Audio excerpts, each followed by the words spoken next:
इस video series में हम क्लास 12 कंप्यूटर साइंस के लिए क्रैश कोर्स डिस्कस कर रहे हैं।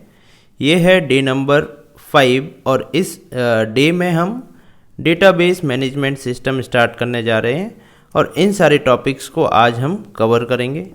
इसके बाद वाले टॉपिक हम डे नंबर 6 में देखेंगे। चलिए स्टार्ट करते हैं डेटाबेस मैनेजमेंट सिस्टम। ये आपकी यूनिट नंबर 3 है। एज़ पर CBSE सिलेबस ये यूनिट नंबर 3 है। तो चलिए स्टार्ट करते हैं हम।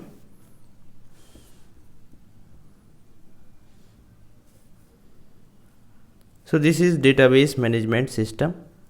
यहाँ पर डेटाबेस आ रहा है और मैनेजमेंट सिस्टम आ रहा है। तो हम समझते हैं पहले डेटाबेस क्या होता है। So a database is an organized collection of data generally stored and accessed electronically from a computer system. So this is called database. बहुत सारा डेटा कहीं पर एक साथ है, जनरली इलेक्ट्रॉनिकली है और कंप्यूटर सिस्टम में अवेलेबल है, तो उसको हम डेटाबेस बोलते हैं। और वह सॉफ्टवेयर जिसका यूज़ करके हम इस डेटाबेस से डेटा को एक्सेस करते हैं उसको हम बोलते हैं डेटाबेस मैनेजमेंट सिस्टम। उसका एक एग्जाम्पल है MySQL, जो आपके सिलेबस में भी है। तो MySQL software database management system का एक एग्जाम्पल है। अब हम बात करेंगे रिलेशनल डेटा मॉडल की। अब डेटा मॉडल्स क्या कहलाते हैं? डेटाबेस है जो डेटा आप कंप्यूटर सिस्टम में स्टोर करते हैं उसको डेटाबेस बोलते हैं। तो डेटाबेस कई डिफरेंट टाइप्स के हो सकते हैं। वो टाइप्स डिपेंड करता है आपके सिस्टम में डेटा आप किस तरीके से स्टोर कर रहे हैं। यदि आप डेटा स्टोर कर रहे हैं एक टेबल के फॉर्म में तो उसको हम बोलते हैं relational data model.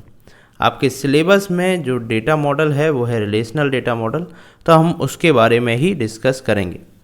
So relational data model represents the relationship between tables. All the data in this type of database is stored in the form of tables. So table के form में data रहेगा।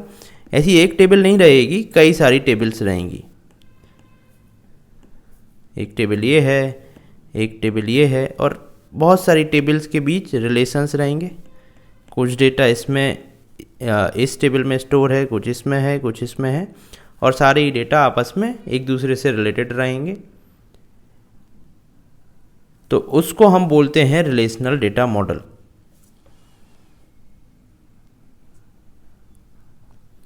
ये एक example है student table. यहाँ पर roll number, name, class, date of birth, gender, city और mobile ये कॉलम्स हैं और ये डेटा है। डेटा यहाँ पर रो के फॉर्म में रहता है। हर एक कॉलम में कुछ ना कुछ वैल्यू होगी और ये पूरी एक रो कहलाती है। रिलेशनल डेटा मॉडल की कुछ टर्मिनोलॉजीज़ होती हैं, तो इनको हम सीखते हैं। सबसे पहला है डोमेन। तो इस टेबल में डोमेन किसको बोलेंगे हम? जैसे एक कॉलम का हम एग्जांपल लेते हैं जेंडर। तो जेंडर में M हो सकता है, F हो सकता है या अदर के लिए O हो सकता है। इसके अलावा यहाँ पर और कोई भी वैल्यू नहीं होगी। सो जेंडर जो कॉलम है उसका डोमेन हो गया ये देखिए M, F या O, ये 3 वैल्यूज़ जेंडर कॉलम का डोमेन कहलाएगी। यदि मैं क्लास की बात करूँ तो आपके स्कूल में क्लासेस 1 से लेके 12 तक हो सकती हैं। तो 1 से लेके 1, 2, 3 अप टू 12। इसमें आप सेक्शंस भी ऐड कर लें यदि ABC, तो वो भी ऐड कर सकते हैं। तो ये क्लास इन सारी क्लासेस के अलावा और कुछ नहीं हो सकती। तो इस क्लास कॉलम का डोमेन हो गया ये। तो ये कॉलम्स हैं और ये रोज़ हैं, मैंने डिस्कस किया, अभी बताया आपको। तो ये कॉलम नेम्स है। सो क्लास कॉलम नेम का डोमेन हो गया ये, जेंडर कॉलम नेम का डोमेन हो गया ये। सो डोमेन क्या है? It is a collection of values from which the value is derived for a column. ये जो एक वैल्यू आई है ये किन डिफरेंट वैल्यूज़ से आई है? M, F या O में से कोई ना कोई एक वैल्यू है। तो इन तीनों को हम डोमेन बोलेंगे कि यहाँ पर जो भी वैल्यू आएगी वो इन तीनों में से कोई ना कोई एक होगी। तो ये डोमेन कहलाता है। रिलेशन इस टेबल को रिलेशन बोलते हैं। पूरी टेबल एक रिलेशन कहलाती है। स्टूडेंट इस रिलेशन का नाम है। So a relation or a table is a matrix-like structure arranged in rows and columns. Tuple entities या record. So rows को, ये रो है, एक रो, दो रो, यहाँ पर टोटल 8 रोज हैं. ये रो नहीं है, ये कॉलम नेम्स हैं, इसलिए हम इनको रोज मानेंगे. तो टोटल टपल एंटिटी या रिकॉर्ड रोज को बोलते हैं. एट्रीब्यूट या फील्ड कॉलम नेम को बोलते हैं. ये कॉलम जो है ये एक एट्रीब्यूट है, ये एक एट्रीब्यूट है. तो यहाँ पर टोटल 1 2 3 4 5 6 7 एट्रीब्यूट्स हैं. तो एट्रीब्यूट हम या फील्ड कॉलम्स को बोलेंगे. डिग्री एंड कार्डिनलिटी ये दो चीज़ हैं. So degree number of columns या नंबर ऑफ एट्रीब्यूट. अभी हमने देखा एट्रीब्यूट या कॉलम एक ही चीज़ है, तो जितने कॉलम्स होंगे वो डिग्री कहलाएगी. तो अभी हमने देखा यहाँ पर 7 कॉलम्स हैं, 1 2 3 4 5 6 7 कॉलम्स हैं. तो इसकी डिग्री, स्टूडेंट टेबल की डिग्री 7 हो गई. कार्डिनलिटी हमने देखा था कि यहाँ पर टोटल 8 रोज़ हैं, इसको रो नहीं मानेंगे, ये सारी 8 रोज़ हैं. टोटल 8 रोज़ हैं तो कार्डिनलिटी हो गई 8. तो नंबर ऑफ रोज़ को हम कार्डिनलिटी बोलते हैं. अब बात करते हैं हम की. तो हर एक टेबल में एक ऐसा कॉलम होता है जो सारी रोज़ को यूनिकली आइडेंटिफाई करता है. जैसे यदि ये आपके क्लास की टेबल है, आप जिस क्लास में पढ़ते हैं, तो हर एक स्टूडेंट के लिए डिफरेंट रोल नंबर होगा. तो रोल नंबर से उस स्टूडेंट के डेटा को आइडेंटिफाई किया जा सकता है. किसी भी दो स्टूडेंट का रोल नंबर सेम नहीं हो सकता. जैसे यहाँ पर यदि ये क्लास 11th के लिए टेबल है, यदि हम इस कॉलम को छोड़ दें तो मान लिया ये पर्टिकुलर एक क्लास के बच्चों की टेबल है, तो ये 11th क्लास की बच्चों की टेबल है या 12th क्लास की टेबल है. तो 12th क्लास में एक सिंगल क्लास में दो बच्चों का रोल नंबर 1 एक सा नहीं हो सकता. This is not possible. So क्या होगा, एक कॉलम ऐसा होगा जो यूनिक होगा. एक या मोर देन 1 कॉलम्स भी हो सकते हैं. सो उस कॉलम को हम बोलते हैं की या की कॉलम. सो अ की, अ कॉलम और अ कॉम्बिनेशन ऑफ कॉलम्स. सो मान लिया एक कॉलम यदि की नहीं बन पा रहा है तो दो कॉलम्स को मिला के भी की बना सकते हैं. So a column which identify a record, record का मतलब होता है रो, is called a key of the table. A key attribute must have unique values. तो की में यूनिक वैल्यूज़ होना चाहिए, कोई भी दो वैल्यू रिपीट नहीं हो सकती.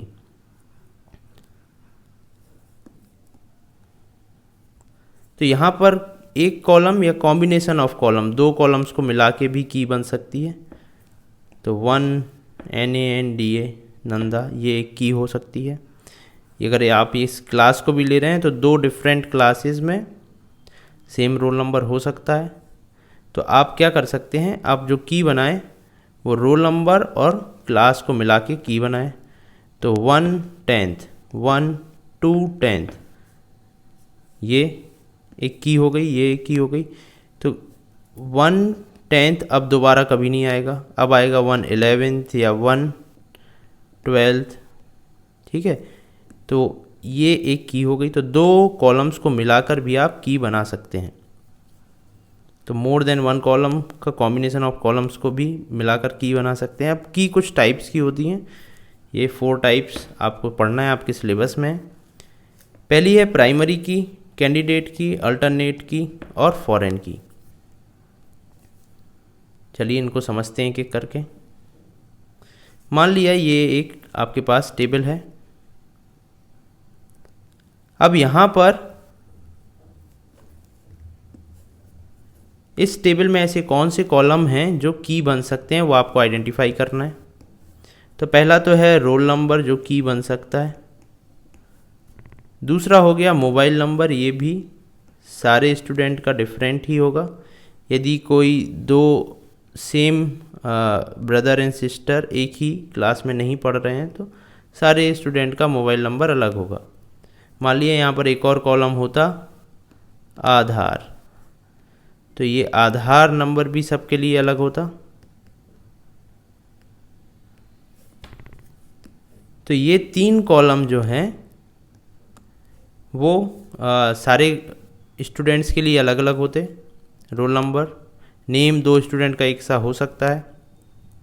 मान लिया अभी क्लास, यहाँ पर क्लास कॉलम नहीं है, ये अलग अलग क्लास के लिए। मान लिया मैं ये स्टूडेंट क्लास 11th के लिए मान रहा हूँ, क्लास 11th या क्लास 12th के लिए मैं लिख देता हूँ, क्लास 12 के लिए ये टेबल है। तो दो स्टूडेंट का नेम सेम हो सकता है कि क्लास में, डेट ऑफ बर्थ सेम हो सकती है, जेंडर या सिटी भी सेम हो सकती है। मोबाइल नंबर दो स्टूडेंट के लिए मैं मान रहा हूँ, कोई भी किसी भी बच्चे ने सेम मोबाइल नंबर नहीं दिया है, तो ये मोबाइल नंबर भी डिस्टिंक्ट होंगे। आधार कार्ड, सबका आधार कार्ड नंबर अलग अलग होता है। तो ये 3 कॉलम्स हैं जो की जैसे एक्ट कर सकते हैं। यदि मैं सिंगल कॉलम लेने की बात करूं, कॉम्बिनेशन ऑफ कॉलम्स की बात नहीं करूं, तो ये 3 कॉलम्स की बन सकते हैं। तो ऐसे जितने भी कॉलम्स जो की बन सकते हैं उनको हम बोलते हैं कैंडिडेट की। ये कैंडिडेट्स हैं की बनने के लिए। अब इनमें से किसी भी एक को आप की बना सकते हैं। ये कैंडिडेट की हो गई। अब इनमें से किसी एक को मैंने की बना दिया। जिसको मैंने की बनाया उसको मैं बोलूँगा ये है प्राइमरी की। और बाकी जितने कॉलम्स बचे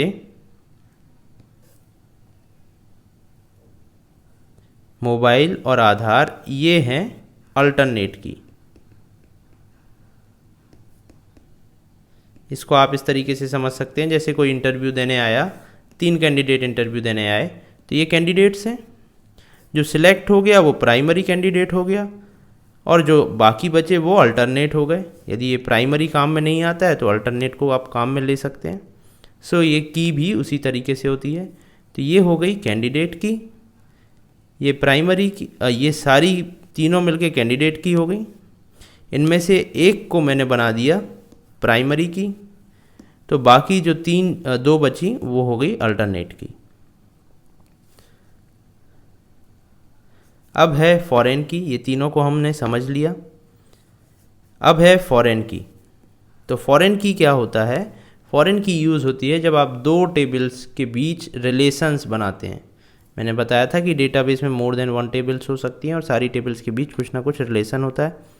तो ये आपस में कैसे कनेक्टेड होती हैं? यूजिंग फॉरेन की। मान लिए यहाँ पर स्टूडेंट डिटेल और स्टूडेंट मार्क्स 2 टेबल हैं, तो यहाँ पर जो सेम कॉलम होगा इन दोनों टेबल्स में, वो इन दोनों टेबल्स को कनेक्ट करके रखेगा। जैसे कि यदि मैं पूछता हूँ आर्या नाम का जो स्टूडेंट है उसके कितने मार्क्स हैं, तो आप देखेंगे उसकी आईडी क्या है, फिर इस टेबल में सर्च करेंगे उसकी आईडी क्या है और उसके मार्क्स आप बता देंगे। तो आप बोलेंगे आर्या के मार्क्स हैं 79। आपने कैसे देखा इसको? ये देखा और इससे यहाँ पर गए और ये मैच किया। तो ये जो आप टास्क परफॉर्म कर रहे हैं यही कहलाता है फॉरेन की। तो स्टूडेंट डिटेल टेबल में आईडी एक फॉरेन की हो जाएगा। फॉरेन की हमेशा ही दूसरे टेबल को जिसको रेफ़र करती है उसकी प्राइमरी की को रेफ़र करती है।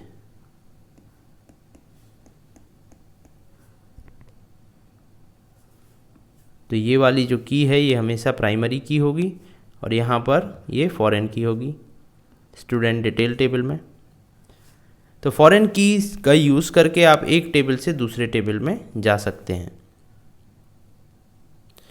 यहाँ पर कुछ एडवांटेजेस हैं एसक्यूएल यूज़ करने के। एसक्यूएल क्या है? डेटाबेस है एक, जहाँ पर आपका डेटा स्टोर रहता है। आप डेटा को फाइल हैंडलिंग के थ्रू भी स्टोर कर सकते हैं, लेकिन फाइल हैंडलिंग में क्या प्रॉब्लम है वो आपको यहाँ पर पता चल जाएगा। ये कुछ एडवांटेजेस हैं। फाइल हैंडलिंग में आपको बड़े बड़े प्रोग्राम्स बनाने पड़ते हैं, खुद से डेटा की प्रोसेसिंग करना पड़ती है और वहाँ पर टेबल के फॉर्म में डेटा भी आप स्टोर नहीं कर सकते हैं। एसक्यूएल फास्टर है फाइल हैंडलिंग से या other type of database storage method से, डेटा स्टोरेज मेथड से। इसमें कोई कोडिंग की स्किल की ज़रूरत नहीं है जो फाइल हैंडलिंग में आपको पड़ती थी। स्टैंडर्डाइज्ड लैंग्वेज है, बहुत ही आसान इसकी लैंग्वेज है जिसको स्टैंडर्ड क्वेरी लैंग्वेज बोलते हैं। पोर्टेबल है, आपका डेटा आप एक कंप्यूटर से उठा के दूसरे कंप्यूटर में ले जा सकते हैं और वहाँ पर भी डेटा पर अपना टास्क परफॉर्म कर सकते हैं और कमांड्स लिख सकते हैं। तो आप सिर्फ डेटा को एक जगह से लेके दूसरी जगह ले जा सकते हैं, इसलिए पोर्टेबल है। इंटरैक्टिव लैंग्वेज है, एक कमांड लिखते हैं उसका आउटपुट आ जाता है। Easy to learn and understand answer to complex queries can be received in seconds. बहुत ही ईजी टू लर्न है और आसानी से आप बहुत ही कॉम्प्लेक्स प्रॉब्लम्स का रिजल्ट बहुत ही आसानी से निकाल सकते हैं। सो ये कुछ एडवांटेजेस हैं एसक्यूएल के। Types of SQL commands. SQL commands इतने वेज की होती हैं, इतने तरीके की होती हैं। डेटा डेफिनेशन लैंग्वेज होती है, डेटा मैनिपुलेशन लैंग्वेज होती है, ट्रांजैक्शन कंट्रोल लैंग्वेज होती है और डेटा कंट्रोल लैंग्वेज होती है। ये एग्ज़ाम में आ जाता है। डेटा डेफिनेशन लैंग्वेज क्या होती है? डेफिनेशन से समझिए जो डेटाबेस को डिफ़ाइन करती है, यानी कि टेबल बनाना, उसको अल्टर करना, ड्रॉप करना, ट्रंकेट करना। डेटा मैनिपुलेशन, डेटा मैनिपुलेशन मतलब टेबल ऑलरेडी है, इसमें जो डेटा है उसको मैनिपुलेट करना, जो अंदर डेटा है। तो इसको हम कर सकते हैं सिलेक्ट, इंसर्ट, अपडेट, डिलीट का यूज़ करके। तो ये सारी कमांड्स आती हैं डेटा मैनिपुलेशन में। Transaction control language. Transaction control language में कमिट, रोल बैक और सेव पॉइंट ये कमांड्स आती हैं। इनका यूज़ करके आप डेटा को या ट्रांजैक्शंस, जिसको हम जैसे एक क्वेरी फायर करते हैं, क्वेरी आपने एग्जीक्यूट की डेटाबेस में, उसको ट्रांजैक्शंस बोलते हैं, उसको परमानेंटली सेव कर सकते हैं या फिर उसको रोल बैक भी कर सकते हैं। तो ये रोल बैक, कमिट और सेव पॉइंट ये होते हैं transaction control language. Data control language, यहाँ पर ग्रांट एंड रिवोक आता है। कुछ टेबल पर आप डेटाबेस में आप यूज़र्स भी बना सकते हैं। तो किसी यूज़र को मान लिया आप, ये स्टूडेंट टेबल है, स्टूडेंट टेबल पर परमिशन आप दे सकते हैं या परमिशन को हटा भी सकते हैं, तो वो यूज़र उस टेबल को एक्सेस नहीं कर पाएगा। एक डेटाबेस को कई सारे यूज़र एक साथ एक्सेस कर सकते हैं, इसलिए आप उस अपने डेटा को, जो उसमें डेटा है डेटाबेस में, उसको कंट्रोल कर सकते हैं ग्रांट एंड रिवोक के थ्रू, परमिशंस देकर, टेबल्स पर परमिशंस देकर। जैसे कि आपने देखा कि एसक्यूएल स्टैंडर्ड क्वेरी लैंग्वेज है। एसक्यूएल चूँकि ये प्रोग्रामिंग लैंग्वेज जैसी ही है, तो इसमें भी कुछ डेटा टाइप्स होंगी। सो यहाँ पर न्यूमेरिकल डेटा टाइप होती है, स्ट्रिंग्स डेटा टाइप होती है और डेट डेटा टाइप होती है। तो तीनों को हम एक एक करके देख लेते हैं। नंबर डेटा टाइप में नंबर्स होते हैं और डेसिमल्स होते हैं, नॉर्मल नंबर्स और डेसिमल नंबर्स होते हैं। सो नॉर्मल नंबर्स में tiny int, small int, medium int और बिग इंट, इतने तरीके के नंबर्स होते हैं। सबकी साइज़ अलग अलग होती है।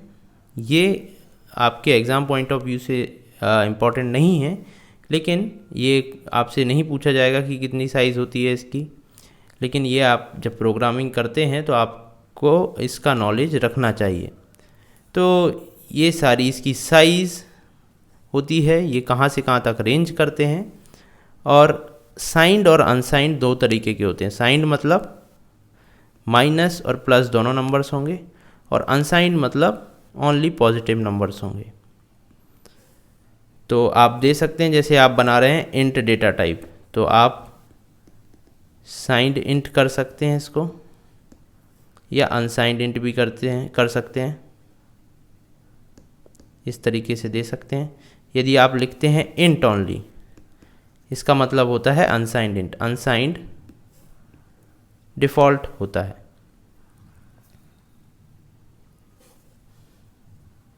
अब हम बात करेंगे डेसिमल्स की। डेसिमल में फ्लोट, डबल और डेसिमल, ये तीन होते हैं।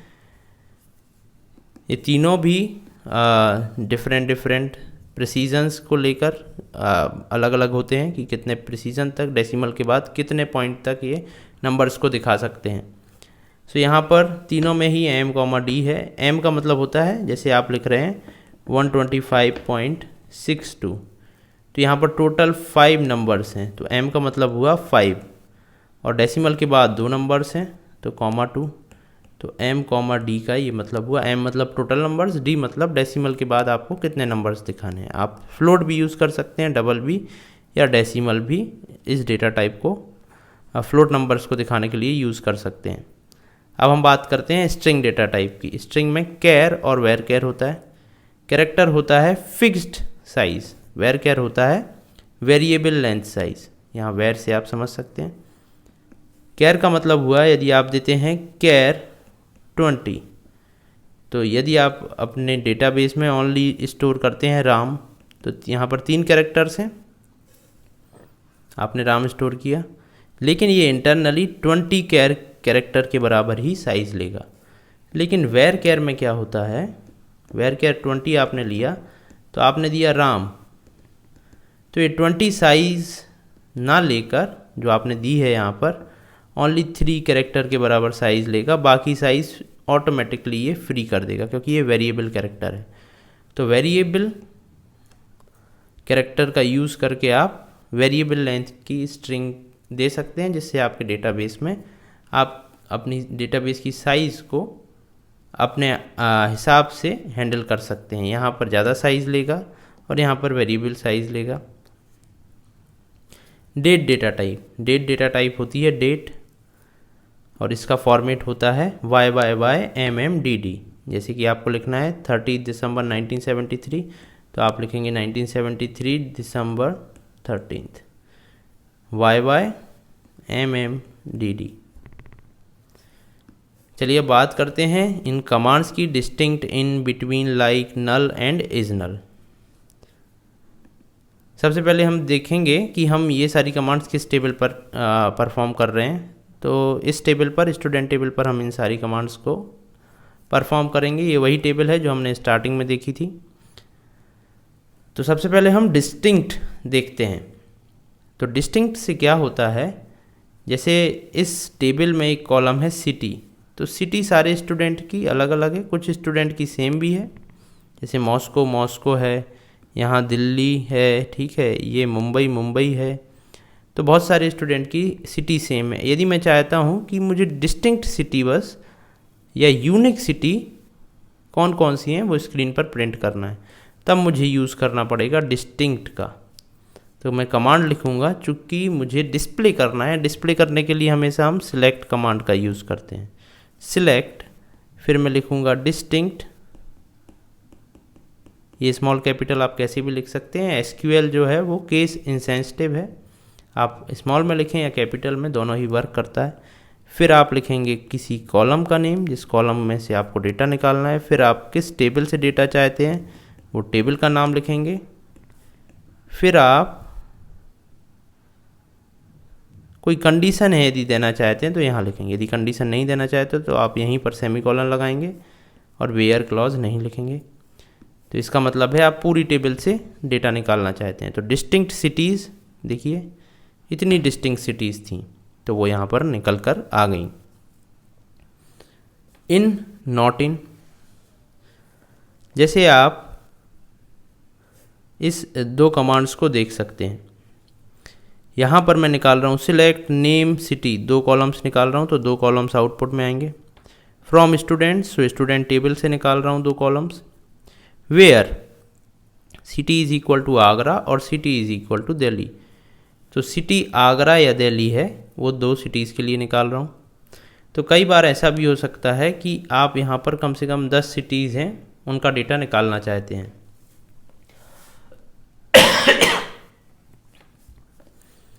उनका डेटा निकालना चाहते हैं तो आप दे सकते हैं city is equal to Agra और city is equal to Delhi और city is equal to Mumbai. इस तरीके से आपको देना पड़ेगा।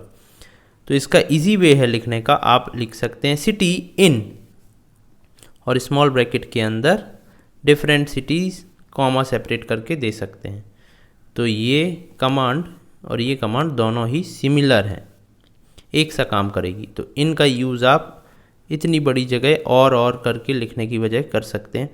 जैसे आप लिखते हैं city is equal to Agra, फिर city is equal to Delhi, फिर city is equal to Mumbai, इस तरीके से। तो यहाँ पर आप दे सकते हैं सिटी इन, फिर सिटीज़ का name. Similarly not in use कर सकते हैं। यहाँ पर आप लिखते हैं city not equal to Agra और city not equal to Delhi, not in Agra Delhi, तो ये दोनों सेम आउटपुट देंगी। लाइक एंड नॉट लाइक, तो कई बार आपको क्या करना पड़ता है, आपको ज़रूरत पड़ती है कि आप जैसे लिखा हुआ है DELHI दिल्ली, लिखा हुआ है देहरादून, मुंबई, तो आप ऐसी सिटीज़ निकालना चाहते हैं जो डी से स्टार्ट होती हैं, तो आप एग्जैक्ट मैच नहीं करना चाहते, तो उस केस में आपको यूज़ करना पड़ता है लाइक एंड नॉट लाइक। सो इसको कैसे यूज़ करते हैं, इसको भी हम वेयर में ही यूज़ करेंगे। किसी कॉलम से मैच कर रहे हैं तो हम लिखेंगे नेम, यहाँ पर इक्वल टू देने की जगह जैसे हम लिखते हैं name is equal to Delhi, तो उसको देने की जगह हम लिखेंगे नेम लाइक एस परसेंटेज। जैसे मैं चाहता हूँ all the student name with names with starting with S, ठीक है, तो नेम जो एस से स्टार्ट हो रहे हैं, तो यहाँ पर दो चीज़ें होती हैं,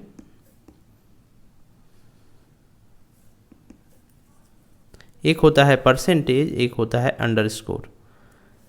तो यदि मैं लिखता हूँ एस परसेंटेज, तो इसका मतलब स्टार्ट हो रहा है एस से, उसके बाद कितने भी लेटर्स हैं। यदि मैं कहता हूँ S dash dash underscore underscore, इसका मतलब है स्टार्ट हो रहा है एस से लेकिन उसके बाद दो ही लेटर्स आए, ठीक है, तो टोटल जो हो वो 3 लेटर्स का हो। यहाँ पर टोटल कितने भी लेटर्स का नेम हो सकता है, तो यहाँ पर परसेंटेज और अंडरस्कोर का ये काम है। तो यहाँ पर मैं चाहता हूँ जो नेम है वो एस से स्टार्ट हो, उसके बाद कितने भी कैरेक्टर्स हैं, तो मैं दूंगा एस परसेंटेज। अब यहाँ पर all the student with name does not starts with S, तो यहाँ पर नॉट लाइक दे दूंगा, लाइक एंड नॉट लाइक। तो यहाँ पर एस से जो नेम थे वो आ गए और यहाँ पर एस से जो नेम नहीं थे वो आ गए। अब ये क्वेरी देखिए, all the student whose second character of name is A, तो ऐसे स्टूडेंट जिसका सेकेंड कैरेक्टर ए है, जैसे राम, ठीक है, सौरभ। इसको आप कैसे चेक करेंगे सेकेंड कैरेक्टर, तो पहला कैरेक्टर कुछ भी हो सकता है, सेकेंड कैरेक्टर ए होना चाहिए, उसके बाद कितने भी कैरेक्टर्स हैं, तो फर्स्ट कैरेक्टर कुछ भी हो, उसके बाद सेकेंड कैरेक्टर ए हो और थर्ड कैरेक्टर से कितने भी कैरेक्टर्स आएँ, कोई भी कैरेक्टर्स हों और आएँ, तो हम यूज़ करेंगे लाइक अंडरस्कोर ए परसेंटेज। तो लाइक और नॉट लाइक को हम इस तरीके से यूज़ करेंगे। अब is and is not null, is null and is not null, जो भी नल वैल्यूज़ होती हैं उनको हम डायरेक्टली कंपेयर नहीं करते। जैसे मैं लिखता हूँ, यहाँ पर आप टेबल में देखेंगे एक कॉलम सिटी में नल है ये, तो मुझे पता करना है वो स्टूडेंट जिसकी सिटी नल है, मतलब उसने अपनी सिटी अभी तक दी नहीं है डेटाबेस में, तो मैं लिखूँगा city is equal to null. अगर मैं ऐसा लिखता हूँ तो ये गलत है, तो इसको सुधारने के लिए मुझे क्या लिखना पड़ेगा, इस इक्वल टू को हटाना पड़ेगा और यहाँ पर लिखना पड़ेगा सिटी इज़ नल। तो इज़ यहाँ पर काम करता है इक्वल टू का, तो is null and city is not null. तो नॉट इक्वल टू का काम करता है इज़ नॉट, तो इज़ और इज़ नॉट आपको यहाँ पर देना पड़ता है। तो ये हो गए is null and is not null. तो नल को जब भी आप कंपेयर करें तो यूज़ करें इज़ और इज़ नॉट का। अब हम बात करेंगे कुछ एग्रीगेट फंक्शंस की। एग्रीगेट फंक्शंस क्या होते हैं, जैसे आपके पास ये टेबल है, इस टेबल का नाम है सिटी और यहाँ पर 3 कॉलम्स हैं, सिटी नेम है, पिन कोड है और पॉपुलेशन है। यदि मैं चाहता हूँ कि इन सब को सम करके मैं ओनली सिंगल वैल्यू दूँ, तो यहाँ पर मैंने क्या किया, 1 2 3 4 5 वैल्यूज़ को सम किया और सिंगल वैल्यू रिटर्न की, यानी कि 5 रोज़ को सम करके एक सिंगल वैल्यू में यहाँ पर रिटर्न कर रहा हूँ। यदि मैं इस कॉलम की बात करता हूँ तो यहाँ पर 5 वैल्यूज़ को मैं सम करके सिंगल वैल्यू रिटर्न कर रहा हूँ। तो यहाँ पर मैं वैल्यूज़ को एग्रीगेट कर रहा हूँ, एक कर रहा हूँ, एग्रीगेट करके कंबाइन कर रहा हूँ। तो इनको हम कैसे कर सकते हैं, हम इनको कर सकते हैं एग्रीगेट फंक्शंस का। ऐसा काम हम एग्रीगेट फंक्शंस का यूज़ करके कर सकते हैं। ये सारे एग्रीगेट फंक्शंस हैं जिसमें मैक्स, मिन, एवरेज, सम, काउंट है। यदि मैं मुझे इन सब को सम करना है तो मैं यूज़ करूँगा सम फंक्शन का। यदि इन सब में से मुझे मैक्सिमम वैल्यू निकालना है तो मैं यूज़ करूँगा मैक्स का। तो इन सब में मैक्सिमम वैल्यू क्या है 1.9। यदि मुझे मिनिमम निकालना है तो मैं मिन का यूज़ करूँगा। एवरेज निकालना है इन सब का तो मैं एवरेज का यूज़ करूँगा। इन सबको काउंट करना है ये कितनी वैल्यूज़ हैं तो मैं काउंट फंक्शन का यूज़ करूँगा। तो इनको एक एक करके हम देखते हैं क्या चीज़ है ये। सिलेक्ट स्टार फ्रॉम स्टूडेंट, तो ये मेरी टेबल है जिस पर मैं वर्क करूँगा। ये अगेन सेम टेबल है जैसी हमने पहले देखी थी। सबसे पहले हम देखते हैं मैक्स। सो मैक्स को हम कैसे यूज़ करेंगे, हम लिखेंगे सिलेक्ट मैक्स, अंदर हम देंगे कॉलम नेम। मुझे मान लिया है इसमें एक मार्क्स कॉलम है, इसमें मार्क्स निकालना है मुझे, मार्क्स मैक्सिमम मार्क्स निकालना है। तो सिलेक्ट मैक्स मार्क्स फ्रॉम किस टेबल से निकालना है, उस टेबल का नाम दे दिया स्टूडेंट और सेमी कॉलन। यदि कोई कंडीशन देना है तो वेयर में देना पड़ेगी। तो ये सेम है। सिलेक्ट मैक्स एग्रीगेट एक्सप्रेशन, जो भी एग्रीगेट एक्सप्रेशन है मुझे यहाँ देना पड़ेगा। Select max marks from student, यदि कोई वेयर में मुझे कंडीशन देनी है तो यहाँ पर देनी पड़ेगी। सिमिलरली मिन के लिए सिलेक्ट मिन मार्क्स फ्रॉम स्टूडेंट, एवरेज के लिए select average marks from student, sum के लिए सिलेक्ट सम फ्रॉम स्टूडेंट। तो देखिए ये सम दे देगा मार्क्स का। काउंट, ये काउंट करेगा कि कितनी वैल्यूज़ हैं। यदि मैं काउंट करता हूँ select count marks from student तो 8 आ जाएगा यहाँ पर। अब काउंट दो तरीके के होते हैं। अब काउंट में अभी आपने देखा कि यहाँ सब जगह हमने ये कॉलम दिया था, यहाँ भी एक कॉलम दिया है। काउंट में आप स्टार भी दे सकते हैं। काउंट आप लिख सकते हैं मार्क्स, ये काउंट करके देगा मार्क्स कॉलम को, या फिर आप लिख सकते हैं काउंट स्टार। स्टार का मतलब होता है एसक्यूएल में पूरी की पूरी रो। तो यदि आप लिखते हैं काउंट मार्क्स तो एक मार्क्स कॉलम में जितनी वैल्यूज़ हैं उनको काउंट करके देगा। आप लिखते हैं यदि स्टार तो ये सारी रोज़ को काउंट करेगा कितनी रोज़ हैं और वो आपको रिटर्न करेगा। तो देखते हैं इनमें क्या डिफरेंस है दोनों में। यहाँ पर आप देखेंगे